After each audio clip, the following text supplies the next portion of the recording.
again, welcome to today's attempt at the Fusele puzzle. This is Wordle, but the rules change on every row. So for example, on the top row, my guess must repeat a letter. So I'm going to start with nutty. This might seem to be a bit of a nutty suggestion, but there will be some logic, possibly, that you'll see later. Okay, we've ruled out those 4 letters. That's kind of good. It means we can just focus on new letters. Now, I don't get hints, I don't get yellows rather. The only hints are letters in the correct places. Now, this is always a pretty horrible pretty horrible rule rather. It's the only one where I don't really mind duplicating letters, because normally testing the M in 3 different positions would be a complete waste. But here, if we don't test it in all 3, we're not going to completely rule it out.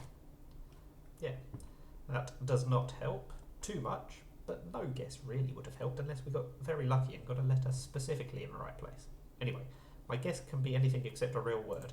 This is where the logic from my first guess comes in. I only used the U, so now I can use all of the remaining vowels. And we'll test an S as well, because that's the most common consonant. Wow! Okay, so the O is the only vowel. That's very useful information. Colouring is inverse. Blue tiles mean that another letter from your guess is in that spot. Now, we've got at least one O. I think it's quite likely we're going to have a duplicated O. We do. Now, again, that was a little bit lucky, I think, but I had restricted it quite a lot by ruling out all the vowels. It couldn't have been an OOT ending, because we'd ruled out a T on the first guess. So, there was a little bit of method to my madness there. It paid off big style, a little bit of fortune, but also a little bit of good word knowledge as well, I think.